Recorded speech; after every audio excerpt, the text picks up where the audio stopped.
ৰাম ৰাম অমায়া সজানা যে আশ্ৰয় ঘুমতি যায়।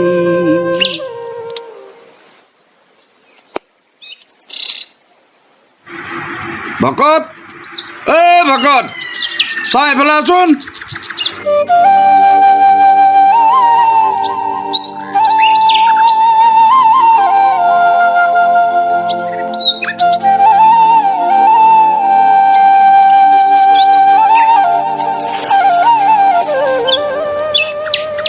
মণ্ডল প্ৰভু মোক মাতিছিল। খবৰ চাগে পাইছো, কিয় নাপাম।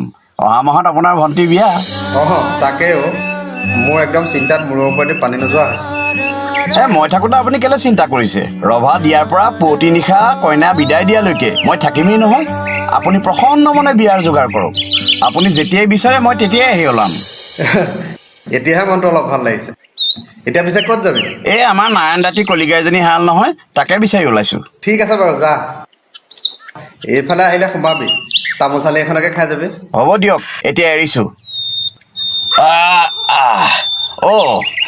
পিছে এটা কথা নহয়, বিয়াৰ ঢোলৰ দায়িত্বটো বেলেগক দিব নালাগে, আমি নিলয়ময়ে বজাম। হ'ব দে।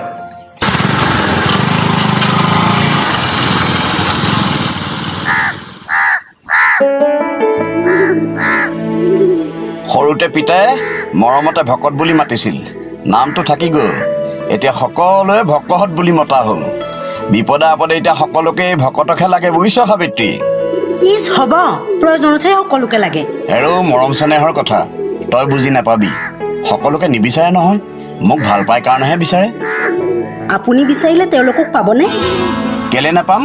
মই মৰিলে চাবি ৰজাৰ দৰে মৰিম। মোৰ সোঁৱে বাৱে অজস্ৰ মানুহ থাকিব, তেতিয়া দেখিবি নহয়। হ'ব, ইমান অশুভ কথা ক'ব নালাগে। নকওঁ দেও সাবিত্ৰী, তই কৈছ কাৰণে কথা লাচতে কথাটো ক'লো। এতিয়া যা, ভাতকেইটা বনাগে যা।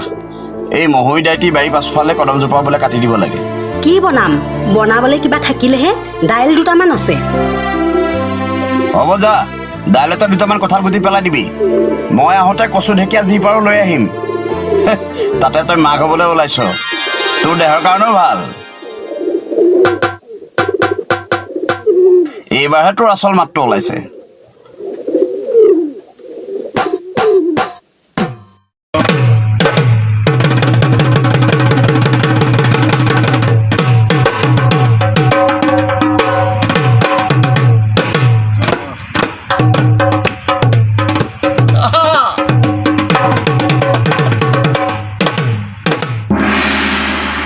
ঐ ভকত,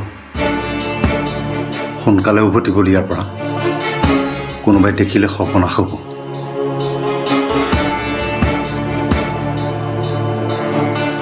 তয়ো মৰিবি এই বয়সত, মোকো মাৰিবি। ইমানকে কি কেপ কেপাই আছ? ৰচোন কিজানি অকণমান দেখুৱাই।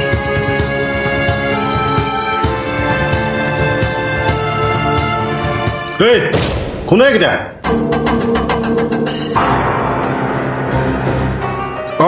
তইহে?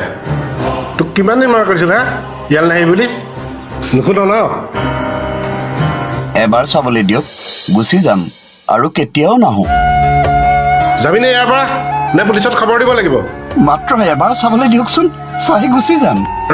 পুলিচত খবৰ দিছোঁ। ককাইদেউ, মাফ কৰি দিয়ক ককাইদেউ, আমি আৰু কেতিয়াও নাহোঁ ইয়ালৈ। এই ভকত, বল বল বল বল বল ইয়াৰ পৰা বল বল। যা যা, অসভ্য চব।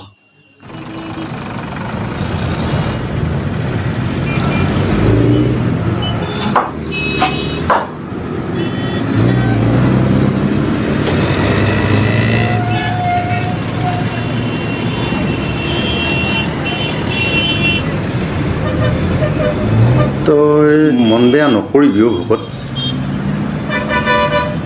ঈশ্বৰে যেনেকৈ বিচাৰে কথাবিলাক তেনেকৈহে হয়। আমাৰ দৰে মানুহৰ ঈশ্বৰ থাকে জানো নীলকান্ত? তাইক এবাৰ চাবলৈ বৰ হেঁপাহ আছিলো। বহু বছৰ হৈ গ'ল তাইক নেদেখা। তাই চাগে গাভৰুৱে হৈ গ'ল। কাৰোবাৰ কলিয়া ডাৱৰৰ ফৰকাল আকাশ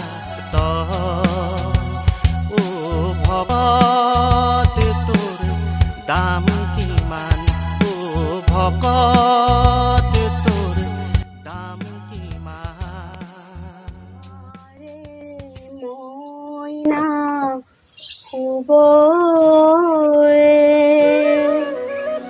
বাৰীতে বগৰী ৰুবয়ে বাৰীৰে বগৰী পকি সৰি যাব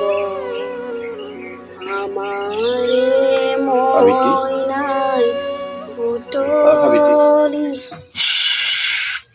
এইমাত্ৰ শুইছে সাৰ পালে আমনি কৰিব আমাৰে মাইনাই বুটলি খাব বাৰীতে বগৰী ৰুবয়ে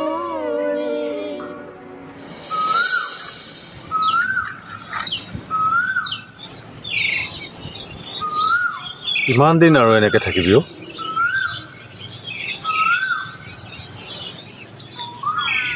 জীৱনটোনো কেইটা দিন আছে আৰু এনেকৈ চলি যাব দেই এনেকৈ চলি যাব সাবিত্ৰী কি হ'ব তাইক কোনে চাব নাজানো তাই একেবাৰে জীয়েকৰ দুখত জহি খহি গৈছে তাই হয়তো আৰু বৰ বেছি দিন জীয়াই নাথাকে বুজিছ বৰ বেছি দিন জীয়াই নাথাকে বিয়া এখন পাইছোঁ মাৰিবি নি বিয়া বিবাহ ভৱনত পাতিছে পইচা ভাল দিব এই বয়সত পাৰিম জানো এই গাঁৱত আজিকালি ডেকা ঢুলীয়া নোহোৱাই হ'ল সেই উপায় নাপাই পেলাই আমাক বিচাৰিছে তই যদি ক তেতিয়াহ'লে মই হাঁ কৈ দিওঁ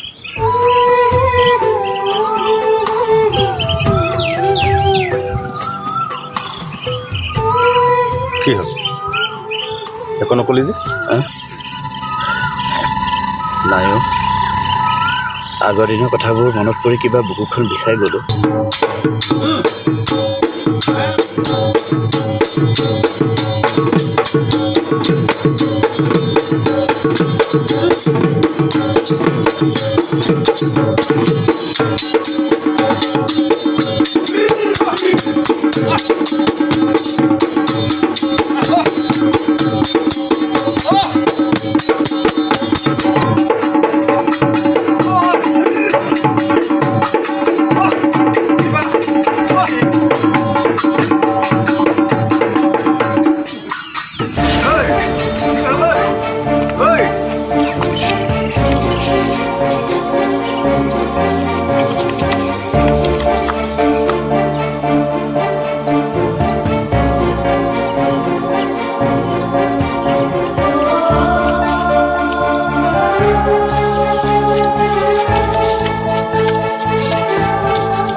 ছাৰ ছাৰ ছাৰ আপুনি মোক বিচাৰিছিল বোলে আপুনি মই মানে আচলতে ছাৰ সাবিত্ৰী গিৰিয়েক পেচেণ্টক এতিয়া আপুনি ক'ত ঘূৰি ফুৰিছে ক্ষমা কৰিব ছাৰ বহুত দিনৰ আগতে বিয়া এখন ৰাখি থোৱা আছিল বেলেগ মানুহো নাই বিয়া মানে ছাৰ আমি বিয়াই সকামে ঢোল বজাওঁ পেচেণ্টৰ অৱস্থা বৰ ভাল নহয় নাৰ্ছিং হোমলৈ নিব লাগিব নাৰ্ছিং হোম পইচা অলপ খৰচ হ'ব পইচাখিনি সোনকালে যোগাৰ কৰক ছাৰ পইচা কিমানমান খৰচ হ'ব চাওক তেখেতৰ অৱস্থা বৰ ভাল নহয় মোটামুটি 10,000 টকা খৰচ হ'ব 10,000 হে ঈশ্বৰ যাওক সোনকালে যোগাৰ কৰক আপোনাৰ হাতত বেছি সময় নাইকিয়া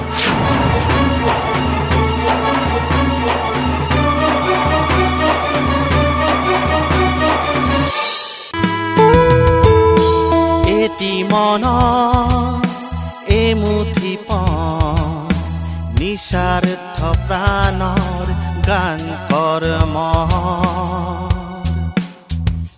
কাৰোবাৰ কলিয়া ডাৱৰৰ ফৰকাল আকাশত ও ভকত তোৰ দাম কিমান ও ভকত তোৰ দাম কিমান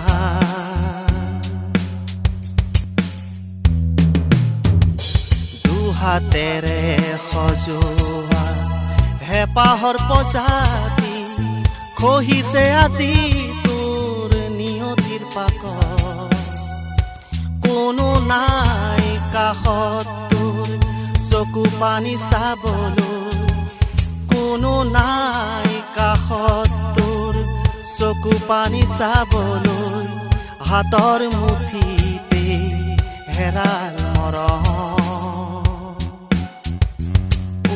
ভকত তোৰ দাম কিমান ও ভকত তোৰ দাম কিমান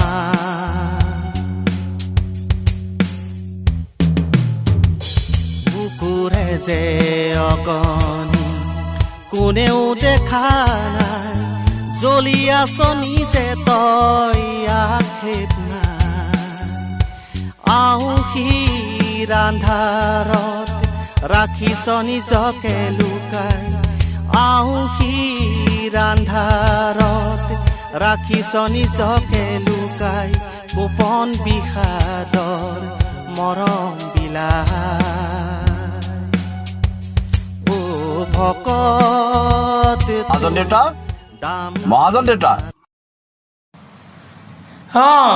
ভকত কি হ'ল তোৰ মহাজন দেউতা মই মানে বৰ বিপদত পৰি আপোনাৰ ওচৰলৈ আহিলোঁ পইচা কেইটামান পোৱা হ'লে ভাল আছিল হাতত পইচা নাই নহয় বেপাৰ বাণিজ্য একেবাৰে বন্ধ মহাজন দেউতা বন্ধকী হিচাপে এইটোকে দিলোঁ পইচা কেইটামান বৰ প্ৰয়োজন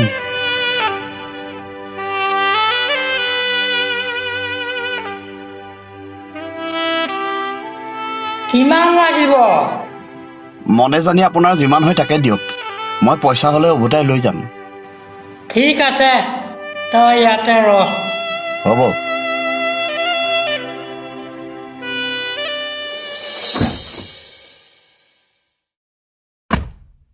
ছাৰ ছাৰ ছাৰ কিবাকে এয়া অলপ যোগাৰ কৰি আনিছোঁ ছাৰ মোৰ মানুহজনীক বচাওক ছাৰ উঠক উঠক চাওক মোৰ হাতত একো উপায় নাইকিয়া ইয়াত সা সুবিধা যথেষ্ট নাইকিয়া নাৰ্ছিং হোমৰ কথা অলপ সুকীয়া মাক নাইবা সন্তান দুইজনৰ এজনকহে বচাব পৰা যাব কি এজন হওক সিদ্ধান্ত আপোনাৰ হাতত আপোনাক কাক লাগে এটি মন এমুঠি পণ নিস্বাৰ্থ প্ৰাণৰ গান কৰ্ম কাৰোবাৰ কলিয়া ডাৱৰৰ ফৰকাল আকাশত ও ভকত তোৰ দাম কিমান ও ভকত তোৰ দাম কিমান ছাৰ অঁ সিদ্ধান্ত ল'লেই চাগে আপুনি নিজৰে পত্নী নিজৰে সন্তান কাক এৰিম কাক ধৰিম ছাৰ মই বৰ ধৰ্ম সংকটত পৰিছোঁ বুজিছোঁ মোৰ হাতত উপায় এটা আছে যদিহে আপুনি বিচাৰে উপায় মানুহ এজন আছে তেওঁ আপোনাক সহায় কৰিব পাৰিব সহায় গোটেইখিনি খৰচ তেওঁৱে কৰিব মাক সন্তান দুয়োকে বচাব পৰা হ'ব যদিহে আপুনি বিচাৰে ভগৱানে তেখেতৰ মংগল কৰিব ছাৰ চাওক ভগৱানৰ কথা নাজানো বিনিময়ত আপুনি কিবা এটা দিব লাগিব এখন চুক্তিপত্ৰত চহী কৰিব লাগিব আহিছোঁ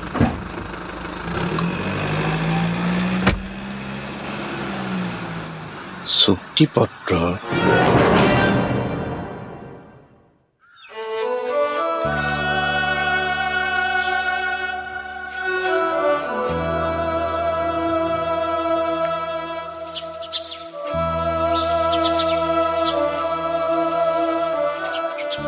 সাবিত্ৰীৰ হাতৰ পৰা কেঁচুৱাটো কাঢ়ি মই বাৰু বৰ ভুল কৰিলো নেকি নীলকান্ত? সেইখিনি সময়ত তোৰ ঠাইত যদি ভগৱানো হ'লহেঁতেন তেওঁ চাগে তেতিয়া সেইটো সিদ্ধান্তই ল'লেহেঁতেন। তই মিছাতে মন বেয়া নকৰিবি ভকত। সাবিত্ৰী বৰ হেঁপাহ আছিলো। কেঁচুৱাটোৰ কাৰণে পইচা সাঁচি সাঁচি তাই বেচেৰিয়ে এই লকেটটো বনাইছিল। মোৰ হাতত দি কৈছিল সুদামুখে কেঁচুৱাটো নাচাব, নাপায়, এইটো দিহে চাব। মই হাঁহিছিলো জানো, হয়তো শেষবাৰৰ বাবে।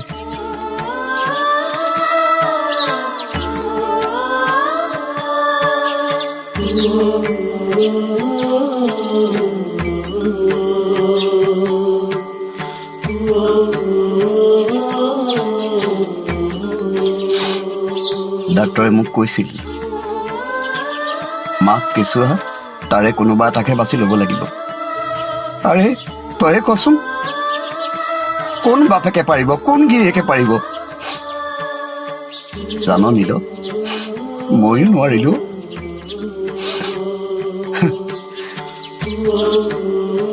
এই ভকত নহলে এই গাঁওখনৰ কাৰোৰে নচলে, এদিনো নচলে। আৰু সেইদিনা মোক সহায় কৰিবলৈ কাৰো আহৰি নহল। সাবিত্ৰীয়ে ঠিকে কৈছিল, সকলোৱে মাত্ৰ প্ৰয়োজনতহে বিচাৰে, অকল প্ৰয়োজন। এই মানুহবোৰ বৰ স্বাৰ্থপৰ, বৰ স্বাৰ্থপৰ।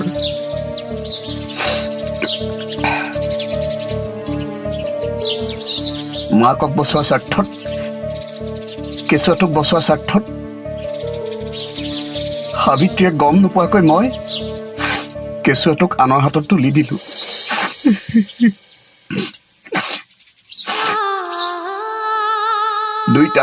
দুইটাক বচালো মই, কিন্তু মই ভিতৰি ভিতৰি মৰি গলো। কোনেও গম নোপোৱাকে চুক্তি এখনত মই চহী কৰি দিলো। কোনো দিনে কেঁচুৱাটোক বিচাৰি নাযাওঁ বুলি মই কথা দিলো। কাকো কথাবিলাক আৰু নকওঁ, আনকি সাবিত্ৰীকো নকওঁ। তাইক কলো, তই দুখ নকৰিবি, আমাৰ কপালতে নাছিল কেঁচুৱাটো তোৰ পেটতে ঢুকাল।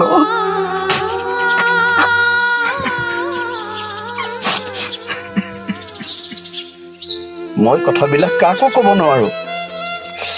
মোৰ বুকুখন বিষায়, ৰাতি শুব নোৱাৰো, ধৰ পৰাই থাকো। সেয়ে বাৰে বাৰে তোকে কওঁ নীল, কথাখিনি ক'লেও অলপ বুকুৰ বিষটো কমাই।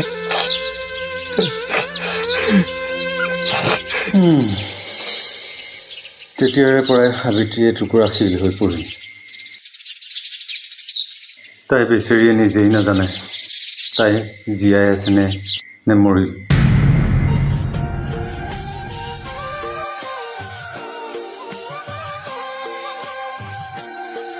ঐ, বহুত দিনৰ মূৰত বজাইছো যে হাত একেবাৰে টনটনাই গৈছে।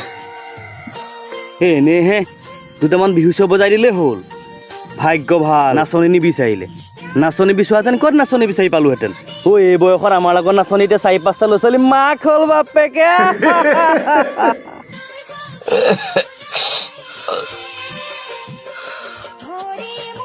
মেইন টাউনত কাৰ্ফিউ দিছে বুলি শুনিছো, হয়নে নীলকাই? এই সন্ধিয়া হেনো কিবা কাৰ্ফিউ দিছে বুলি শুনিছোঁ। এই পুলিচৰ লগত বোলে কিবা গুলীয়াগুলিও হৈছে। তেতিয়াহ'লে সোনকালে ঘৰলৈ যাব লাগিব। ঐ, পাবি কেলেই নেপাবি, পাবি। সেইকাৰণেতো আকৌ দৰা ঘৰ কইনা ঘৰ মিলি সেই ইয়াতে বিয়াখন পাতিছে। সেই সন্ধিয়াৰ আগতে চব ঘৰা ঘৰি পাবগৈ লাগিব। দে থাকোঁতে বিৰি এটা জ্বলা। সেই কইনা আহি পোৱাৰ লগালগ আকৌ এচাত বজাবই লাগিব। সেই ক'ত বিয়া ঘৰত বিৰি জ্বলাব লাগিছোঁ?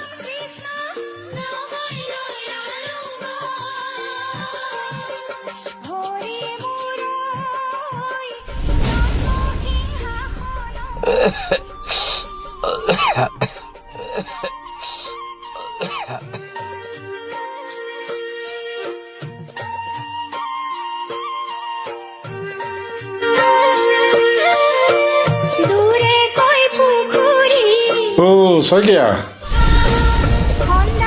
আপুনি ক্ষমা কৰিব মোৰ কাৰণে আপুনি ৰ'ব লগা হ'ল নাই মই জাষ্ট আহি পাইছোহিহে তাকে দেখিছেনে কাৰ্ফিউটো দি একেবাৰে দিগদাৰ কৰি পেলালে নহয় পৰিৱেশটো ভাল হ'লেহে ৰিচিপশ্যন এটা ধুনীয়াকৈ কৰিম বুলি ভাবিছোঁ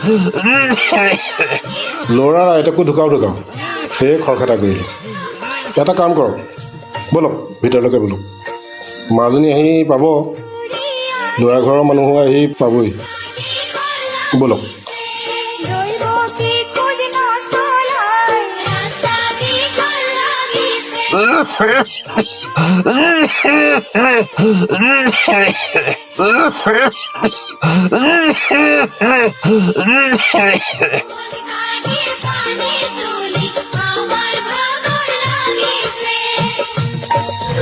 ঐ ঐ কইনা পালেহি ঐ ওকে বল বজা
এখন কি অমংগলে কাৰবাৰখন আৰম্ভ কৰিছ কোৱা হলা আহিবা হলা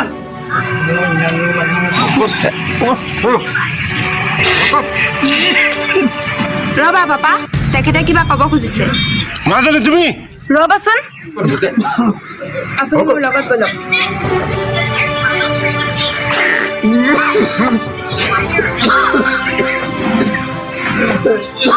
আপুনি কিবা ক'ব খুজিছিল নহয় কওক আকৌ নকলে কেনেকৈ জানিম কওক আকৌ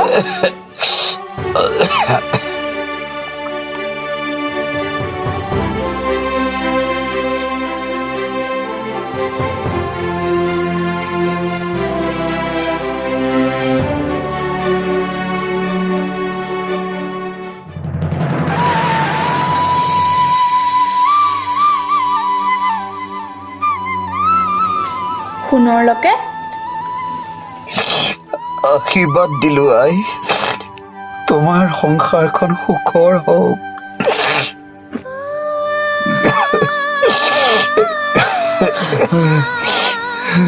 শুনকচোন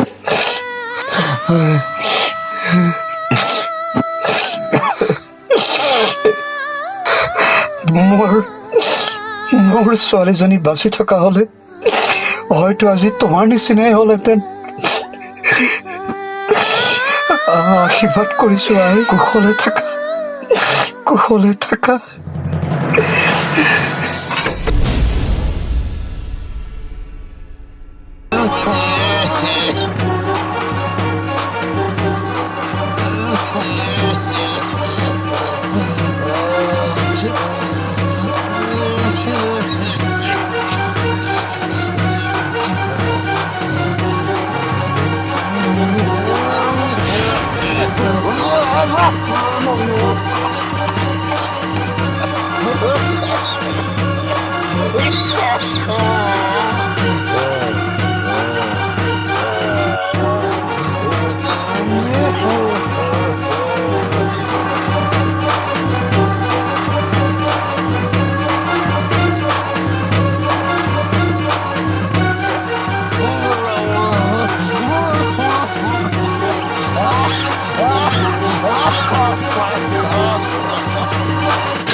আমাৰে মইনা শুবয়ে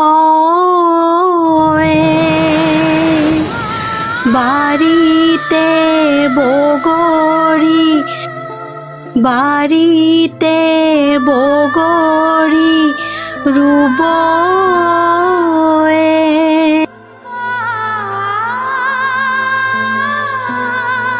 আমাৰে মইনা শুবয়ে বাৰীতে বগৰী ৰুবয়ে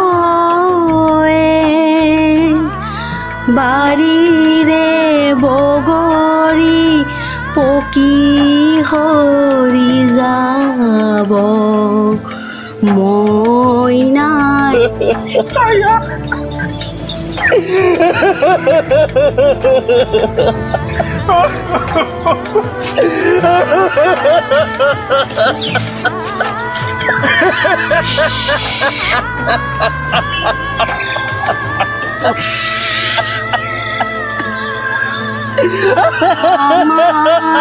আমাৰে মাইনা শুবয়ে বাৰীতে বগৰী ৰুবয়ে বাৰীতে বগৰী পকি হ'ব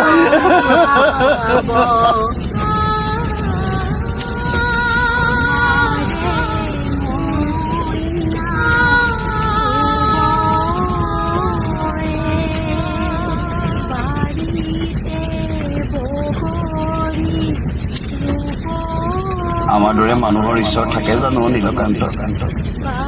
মাত্ৰ এবাৰ চাবলৈ দিয়কচোন, চাহি গুচি যাম। আপুনি বিচাৰিলে তেওঁলোকক পাবনে? জীৱনটোতো কেইটা দিন হৈছে আৰু এনেকৈ চলি যাব দে, এনেকৈ চলি যাব। কেলে নাপাম? মই মৰিলে চাবি ৰজাৰ দৰে মৰিম। মোৰ সোঁৱে বাৱে অজস্ৰ মানুহ থাকিব, তেতিয়া দেখিবি নহয়। তাইক চাবলৈ এবাৰ বৰ হেঁপাহ আছিল। বহুত বছৰ হৈ গ'ল তাক নেদেখা। তাই চাগে এতিয়া নিজৰে পত্নী, নিজৰে সন্তান, কাক এৰিম কাক ধৰিম ছাৰ। মই বৰ ধৰ্ম সংকটত পৰিছো।